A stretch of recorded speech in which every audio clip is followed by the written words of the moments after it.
On today's edition of the Locked On Florida Panthers podcast, we'll be bringing in Joe DiBiase, the host of Locked On Sabres. On today's show, we're going to be discussing the state of the Florida Panthers and the Buffalo Sabres. And in the third and final segment, we are going to discuss the opening night roster for the Florida Panthers, who made it, who did not, who cleared waivers, who the Panthers claim, and where they stand as far as the salary cap. We discuss this more on today's edition of the Locked On Florida Panthers podcast.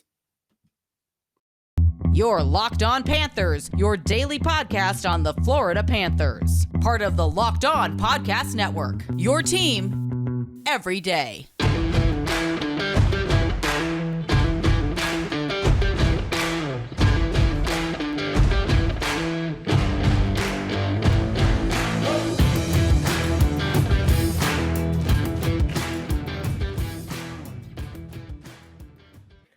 And welcome to this crossover edition of the Locked On Florida Panthers podcast and the Locked On Buffalo Sabres podcast. We are part of the Locked On Podcast Network. We're at your team every day.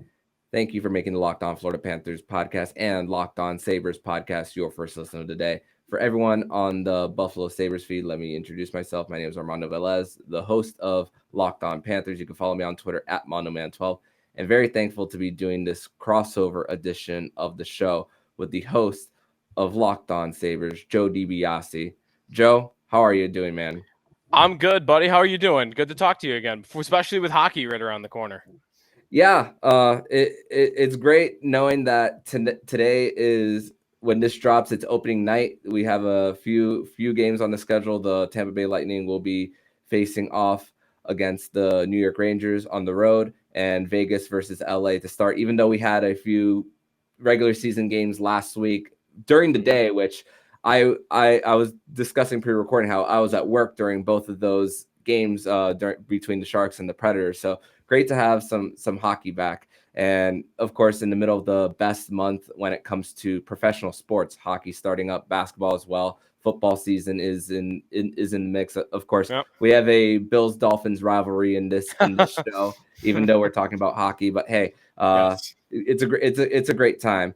But let's first start talking about the Buffalo Sabres, and of course, it's been a while since they've been in the postseason. But this is a team that has been growing for a few years now. Of course, Rasmus Dahlin has been in the mix for a few years now.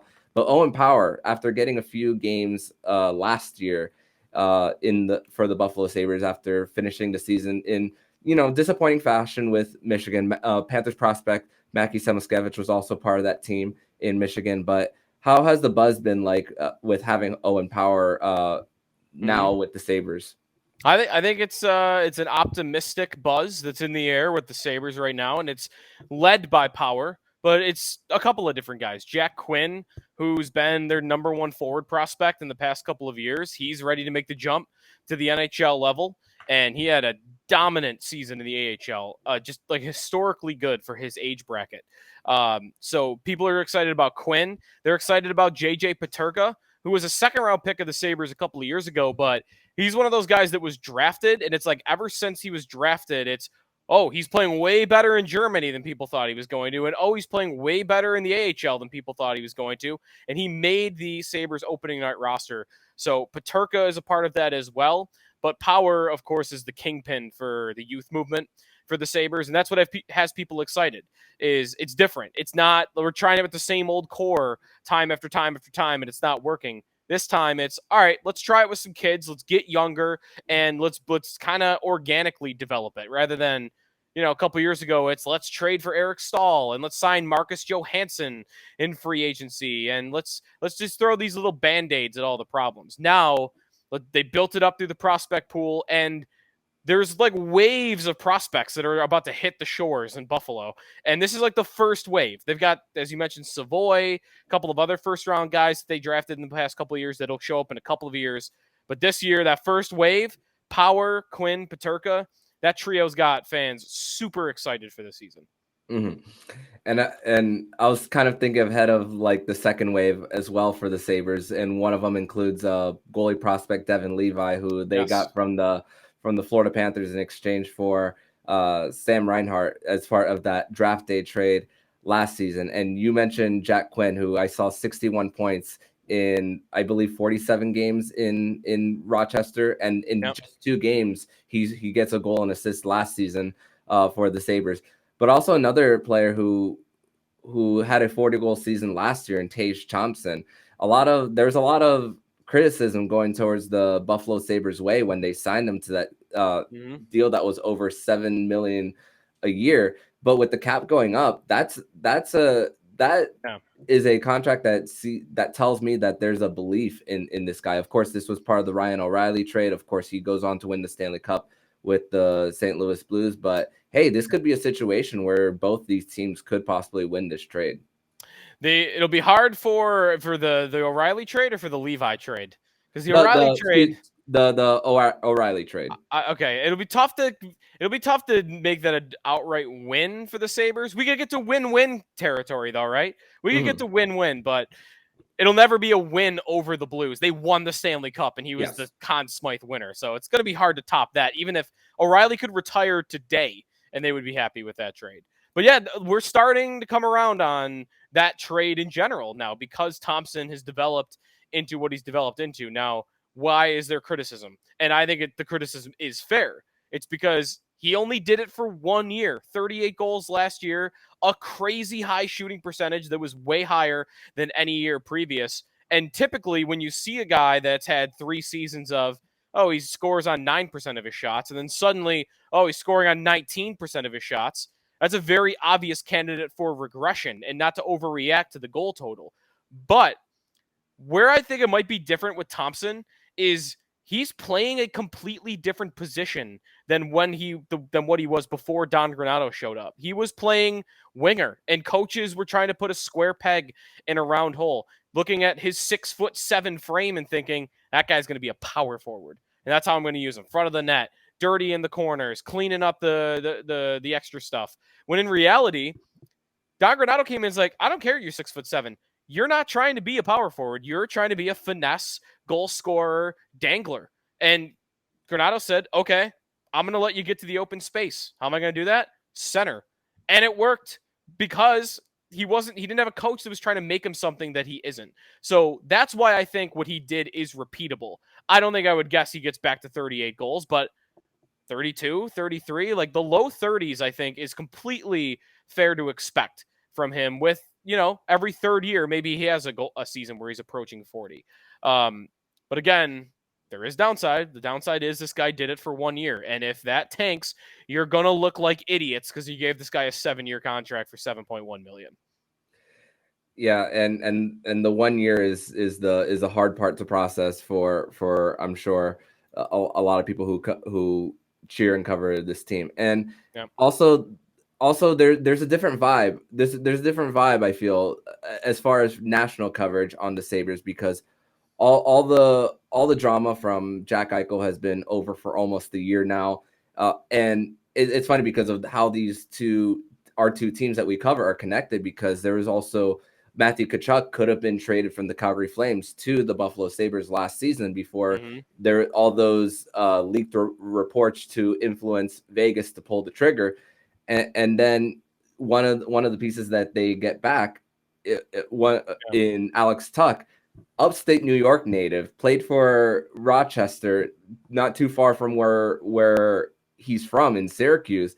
And what the other piece in that is Peyton Krebs as well. But the fact that they got a person who wants to be in Buffalo, and we've also talked about it as far as Florida, about people wanting to play in Florida. I've talked about it so many times, but you have a person who wants to be there, from there, who bleeds upstate and Western New York. So I think that's a really cool situation, that not only that they got back out of that drama, but they got a promising player in that. Fans are very happy with that trade right now. They've done about so far as well as they could.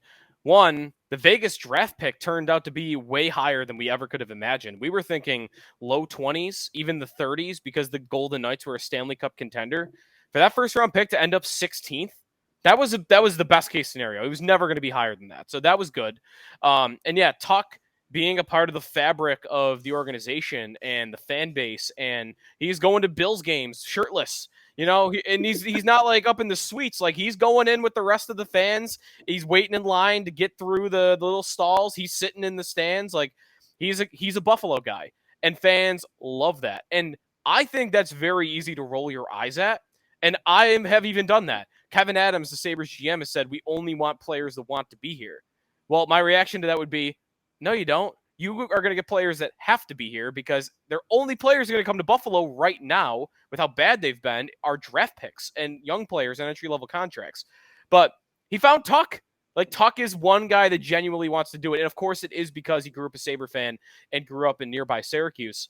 But listen, it's tough. It's tough to convince players anywhere to come to this organization right now, because, hey, you're Florida Panthers. You mentioned connections. Here's another connection. They just broke the record for the longest playoff drought in NHL history by the Florida Panthers.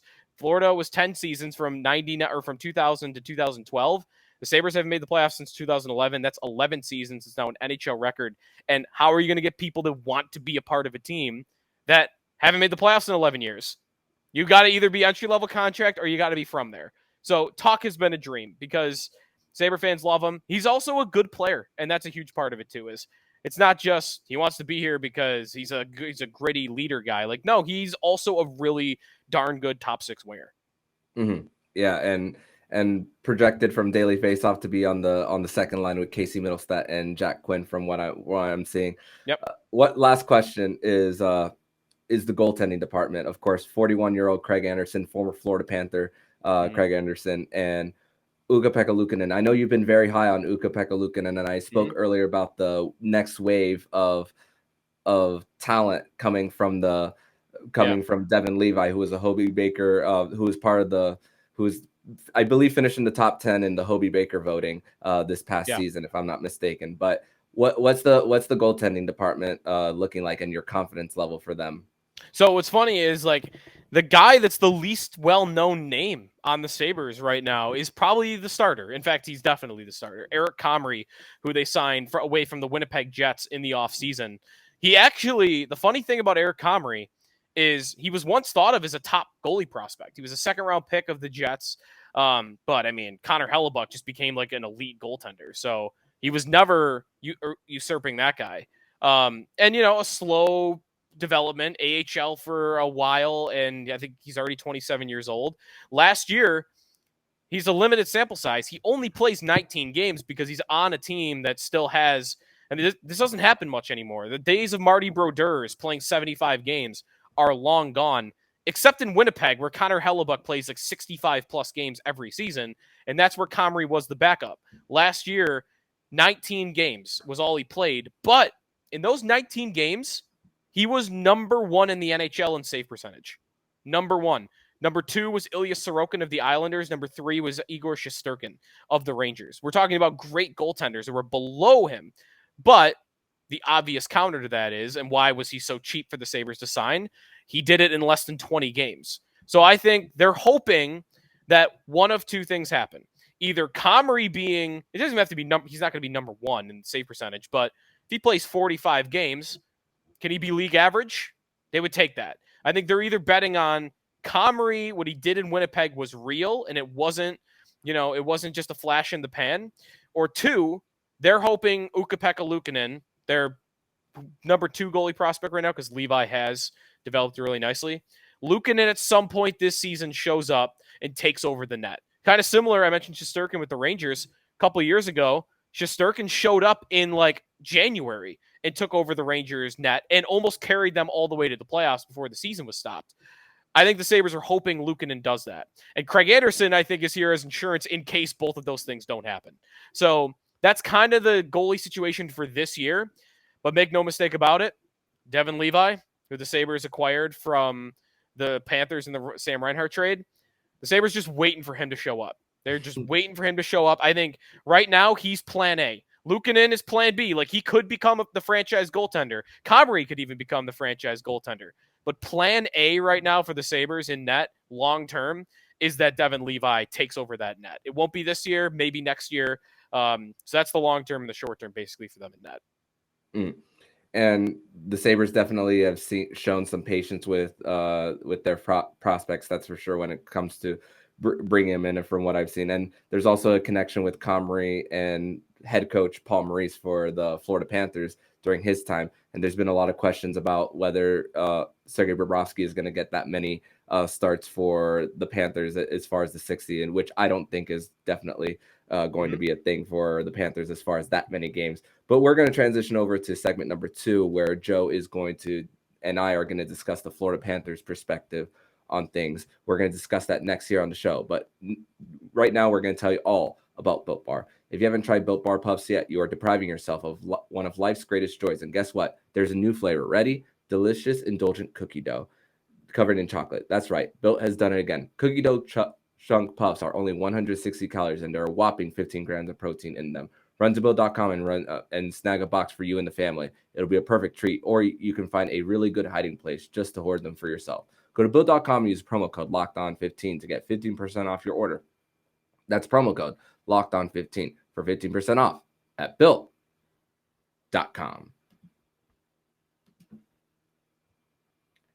All right, second segment on this crossover edition of the Locked On Florida Panthers podcast. And now we flip the tables over to Joe on the Florida Panthers perspective of things. And it's a very exciting season, I think, for the Panthers. And it's also super interesting because I think for me, Armando, their offseason was the most interesting offseason that any team had, because they had a President's Trophy run and they kind of blew things up.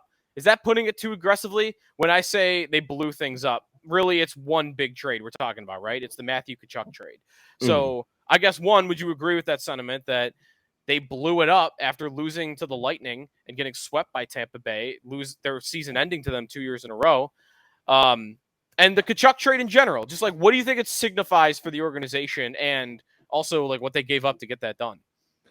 Blowing things up is funny because those are terms that I haven't really used on the show, but it makes sense as far as why people could think it's blowing it up, because usually people put negative connotations between blowing it up as far as a team winning this many games, and maybe people use it more in the sense of tanking. That's usually where I think of it as that. But the Florida Panthers, of course, a roster that's still good enough to at least be a playoff team on paper. Especially with the betting odds, think of where they are. And of course, the cap crunch really had a lot to do with why they made the trades, and as well as being embarrassed the way they did against Tampa Bay. Yeah, games 2 and 4 were close, and there was a 3 seconds to go, and Ross Colton scores against the Panthers, and it was 1-0 in the final minute of the game for the Tampa Bay Lightning game 4. But for the Bill Zito, it was pretty much a message that this just wasn't good enough. And this core has been here for a long time for the Panthers: Ekblad, Huberdeau, and Barkov. Huberdeau being with the team since 2011. And it just, I know Bill Zito is only in his 3rd year, but of course, seeing the previous seasons and how the Florida Panthers were just not getting over the hump. And of course, Jonathan Huberdeau was up for a contract as next season. And it's like, how can we still maintain our long-term flexibility? Because the flexibility that they have now, I spoke about it on yesterday's episode. They're really tied up against the cap. A lot of contending teams are, and it's still going to take a while for these teams to create some room. So Bill Zito thought about it as, how can I still create some room, at least for the long term? And for the Panthers, it's going to help. It's going to make them suffer in the short term. I was just discussing on yesterday's show about Mackenzie Weegar getting paid by the Calgary Flames $6.25, and Jonathan Huberdeau, their salaries combined $16.75 million, which the Panthers wouldn't be able to just fit. So it was just a move that if you're going to make this move, that time was the time to do it, because the age factor as well. How are those contracts going to age at the end of it? Because Jonathan Huberdeau is going to be 39 by the time his contract ends. Mackenzie Weegar is going to be around that age as well, while Matthew Tkachuk is 24, starting his 8-year deal this year. And when him and Barkov's deal expires at the same time, Jonathan Huberdeau's and Barkov's deals would not have. And and that's really the name of the game of how Bill Zito's trying to go with his cap flexibility. And this was even before Keith Yandel's buyout, on seeing how he was structuring contracts. Okay, Duclair gets a three-year deal, $3 million. Okay, there's a Sam Reinhart, a three-year deal. Sam Bennett, four-year deal, $4.4 million. So there's a lot of flexibility that Bill Zito's looking ahead. That's what he's doing. And I get the impression that Paul Maurice is going to have a long leash for the Panthers coming in. And same thing with Matthew Tkachuk and Alexander Barkov together as a group. Yeah. I think talking about the Tkachuk trade, like it's just very two different teams and very two different situations. Calgary kind of had their hand forced, right? Gaudreau left and Tkachuk was going to leave. Like it was pretty evident, and it was out there in the media that he would only sign a 1-year deal, and essentially you'd be walking him to unrestricted free agency where you'd lose him then for nothing. So I kind of get it from the Calgary end. I think they lose the trade because you're getting how much older by making that trade. You mentioned the age for Huberdeau, 39 when that contract ends is nuts. But Calgary, like, what else are you going to do? You had two options. You were either going to go scorched earth, rebuild it all, and as a Sabre fan, that could take a decade. You never know. And two, the second option was, let's just go all in, push our cards to the middle. Our hand's been forced. Let's go all in. And I could respect that. But I think Florida gets the better end of that deal because you get so much younger. And I know it was expensive, but I guess how much is the Lightning the bar? How much is the division the bar? Because that's the same team that has ended your season 2 years in a row, but they've been a juggernaut, right? Like they've ended a lot of team seasons the past 3-4 years as they've made these runs to the Stanley Cup. So I guess what's the measuring stick? What's a successful season for Florida? Does it have to start with they've got to get over Tampa Bay? I believe so. And that's been the mission for this team. And really a lot. I think Toronto's going to win the division, which will likely mean a Florida Tampa Bay first round. And first round or second round, you got to find a way to get over Big Brother eventually for the Panthers, because they just broke their 26-year drought of not winning a playoff series. Now that record is by the Toronto Maple Leafs. So two droughts that the Florida Panthers have had broken in just the last season. With you spoke about the making the playoffs drought that the Sabres have. So now this is the life cycle of the Panthers, that they are really at their best in franchise history in this 20 almost 30 plus year history of this team. Next year will be the 30th year, but this is the time for the Panthers to still continue to at least get one round for as far as a successful season. And if that one round for me means beating the Tampa Bay Lightning, and I say this now, my mind could change once we get to that time. But right now I'm saying, if you beat the Tampa Bay Lightning in round one, advance to the second round with all the cap struggles that the Panthers are going to go through, because they're going to have around $10-11 million to play with next offseason, and with having the most expensive goalie tandem in the NHL come next year too. If you can get that out of your way, this is that will be a big step forward for the Panthers, and they won't have to have a situation this offseason where they have to squeeze so many players to just get to sign a 1-year deal like under $1 million, or even bring in a PTO like someone like Eric Stahl, who eventually did not make the team for the Panthers too.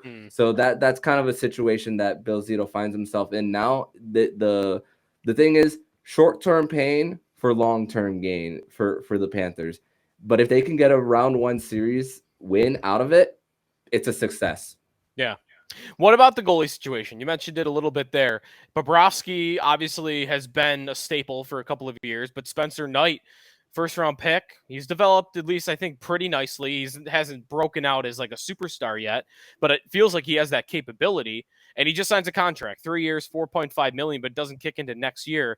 So I don't know, what's the future at that position? Is the writing on the wall that they'll find their way out of the Bobrovsky contract? Because I don't know, Armando, spending almost $15 million on goaltender is crazy in the NHL.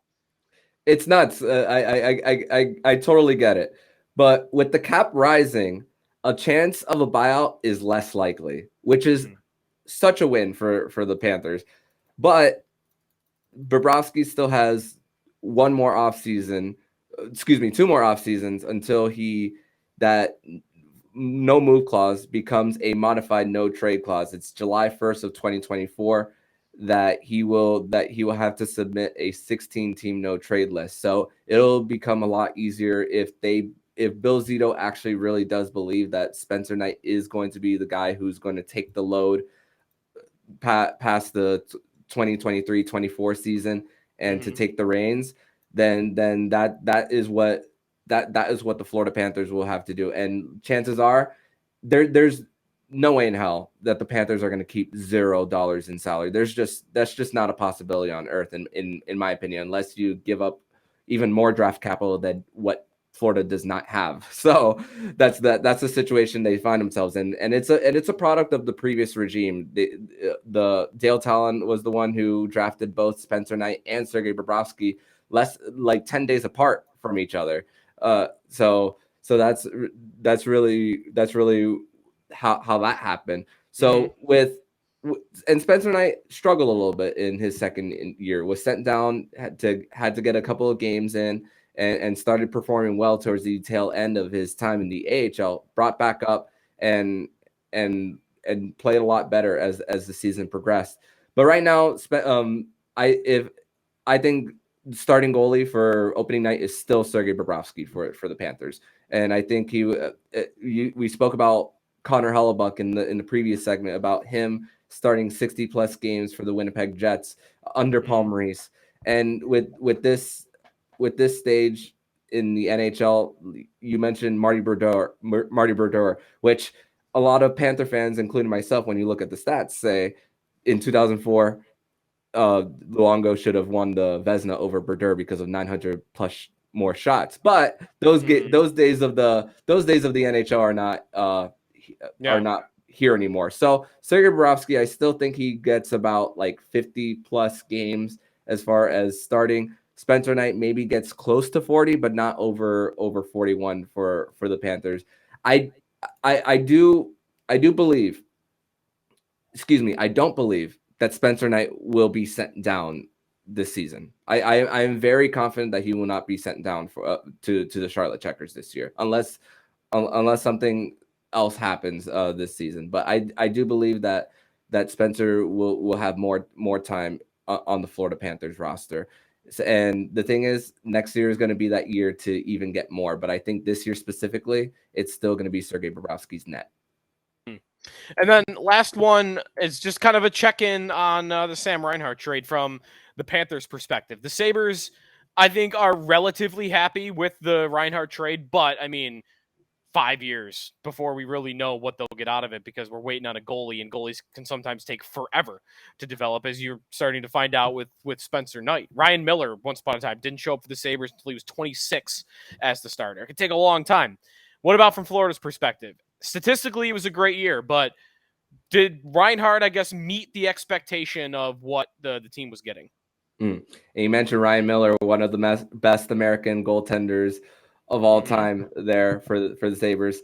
And for Sam Reinhart, he got off to a rough start for the Panthers, only 1 point in 6 games. I know there was a Buffalo writer speaking about that trade very early for the Sabres, saying how they guaranteed that the Sabres would win that trade. But of course, Sam Reinhart ended the season with 13 power play goals for the Panthers. He has continued being a net front presence for the Cats, and especially because he was a big mentor to someone like Anton Lundell last season, playing on the same line. Him, Mason Marchment, and Anton Lundell, that was a line that had a streak of everyone at least getting a goal. And there was a game against Columbus last year where each of them had at least 5 points in their game against Columbus. I believe it was a late January, early February game in Columbus. So that has been a relationship that progressed a lot last season. However, Sam Reinhart, with the new coaching staff, of course, is not going to be on that same line for the Panthers. He's actually, as far as practice lines this morning, the Panthers look to have Alexander Barkov with Sam Reinhart and Carter Verhaeghe. And Sam Reinhart was playing on the top line opening night of last season and was even within a period. He was shifted down to third line and really didn't leave that spot since, but that was still a very productive line. You had one of the best top nines in the NHL. Of course, one of the best scoring seasons that we've seen in the NHL since the 1996 Penguins. And of course, with a lot of changes and cap strap, of course, you gotta spread the lineup a little bit differently. And of course, different familiarities and different coaches and different philosophies go to different decisions with Sam Reinhart being on the top line. Who knows? It could change for the Panthers, but right now, opening night, it looks to be that Sam Reinhart is going to play on the wing along with Barkov and Carter Verhaeghe. All right. Well, I think that's it for me on Panther questions. Want to take a break and then come back and look at some other stuff? Yep, we'll take a break and each Joe and I will be discussing our own teams on who the surprises between who makes the roster and who did not make the roster for each of our individual teams. We'll be discussing that next here on the Locked On Florida Panthers podcast and Locked On Buffalo Sabres. Your Locked On Panthers, your daily podcast on the Florida Panthers. Part of the Locked On Podcast Network. Your team every day.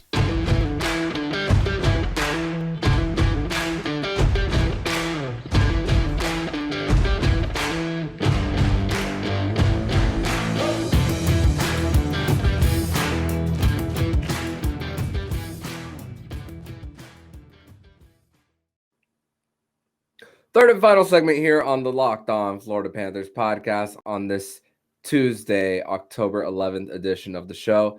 And I want to thank Joe DiBiase for joining me on the crossover edition of the show. But before we recorded, we also agreed that our third segments would be separate due to discussing the opening night roster. We, on our individual shows, want to discuss where the opening night rosters are and discuss and put more focus on our individual teams on the third segment of both of our shows. But so thank you once again, Joe DiBiase.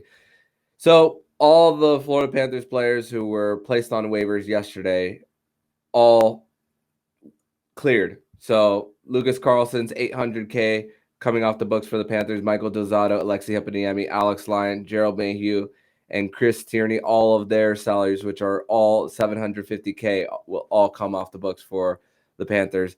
So the whole conversation when discussing Justin Sourdif, Zach Dalpe, and Matt Kiersted still on the roster, and the fact that we discussed towards the tail end of yesterday's show of Matt Kiersted not being on the ice for the Florida Panthers, and he along with Dalpe and Sourdif are going to be placed on season opening injured reserve. So there's a little bit of a difference as far as salary cap goes for the Cats.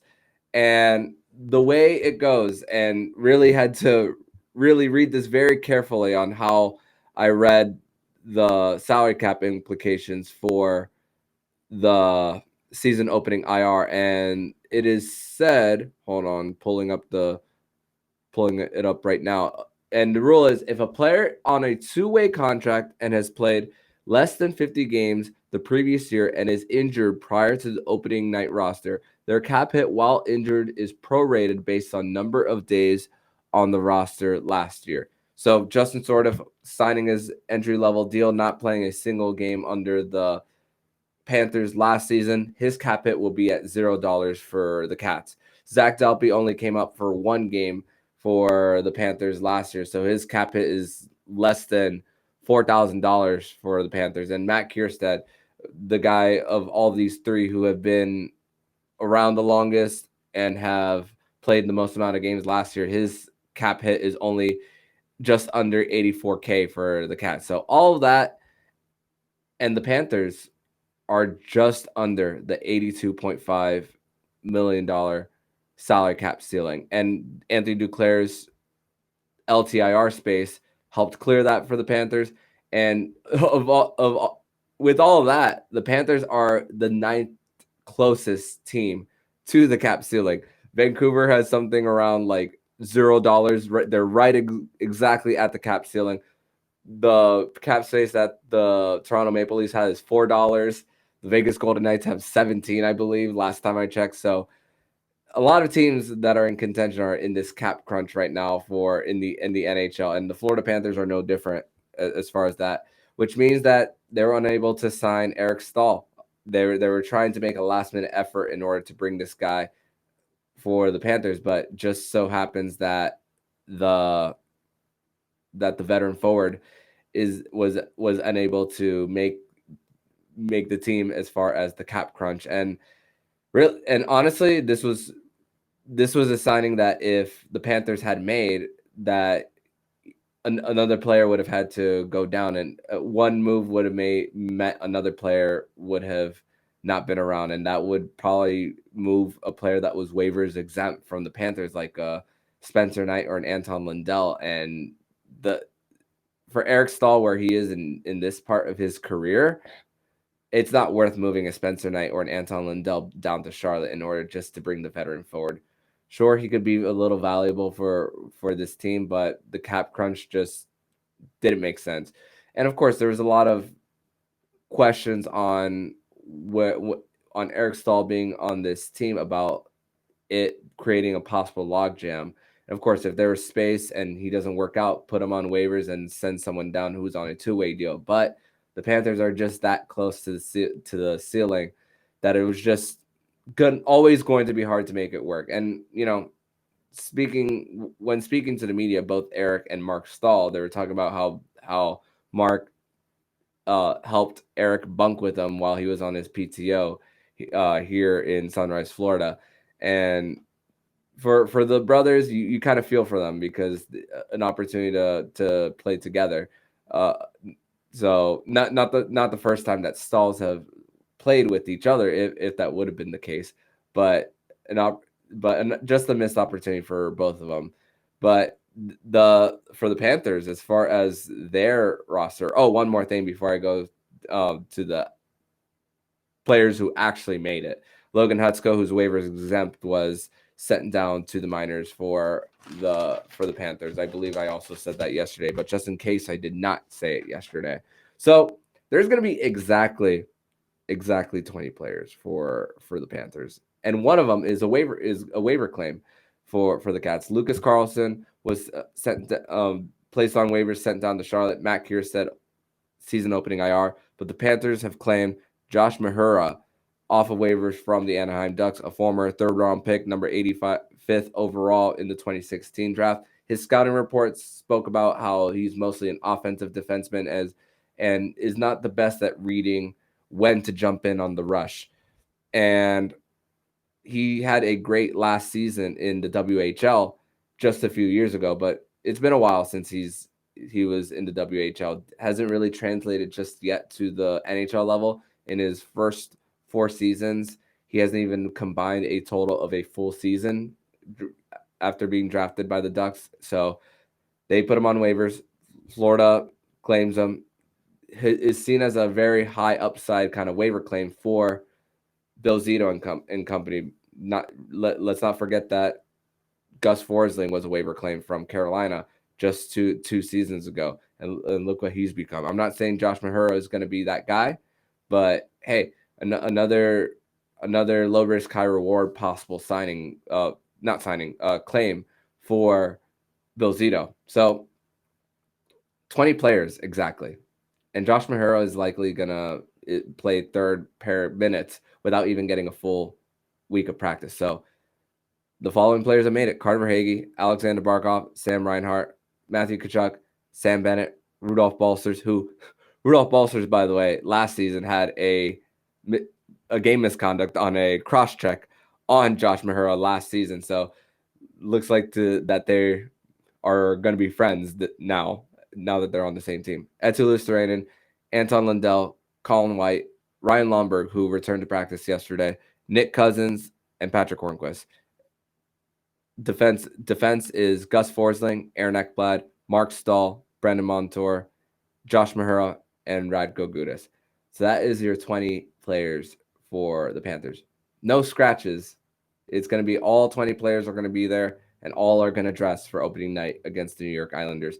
And your goalies. Let me not forget the goalies: Sergei Bobrovsky and Spencer Knight coming into this season. So kind of made sense why Bill Zito, after placing Zach Delpy on waivers, brought him back for that last game against the Tampa Bay Lightning this past Saturday.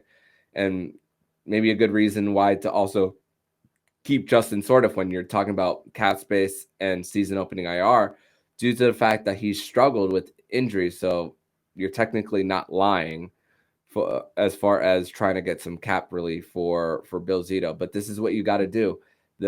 These GMs all got to be creative on how they use the space. And Justin Sordiff hadn't had a full training camp, missed a little time, skated a little bit on Monday, but still, I guess they still view him as injured. There's no confirmation on what the story is behind Justin Sordiff, but it looks like the way it was structured was a way to structure it for cap relief to bring the Panthers just under that 82.5 cap ceiling. So it's going to be an issue all year for the Panthers, and this won't be the last difficult decision for Bill Zito. Spoke about earlier when Anthony Duclair comes back, who's going to be the guy who will likely be placed on waivers if an LTIR status does not happen for somebody else. Who is going to be that next person who is likely going to not be able to fit on this roster? Because if Anthony Duclair is healthy, you're going to put him in. So no way you're going to leave him out of the lineup. And of course, the trade deadline, if you are in a position to get stronger once the deadline happens, what kind of move is Bill Zito going to make, or is he going to stay pat? So something to discuss, really, and something to look for as the Panthers are. It's going to be a little difficult to navigate through this, but just take it one game at a time. And it starts with their game on Thursday against New York, and see where the Panthers week by week, game by game, as far as seeing the picture of this team. Of course, things clear up next year, but it's going to be a little bit of a different kind of ride this year. On tomorrow's episode of the Locked On Florida Panthers podcast, we are going to focus more on the defense for the Panthers.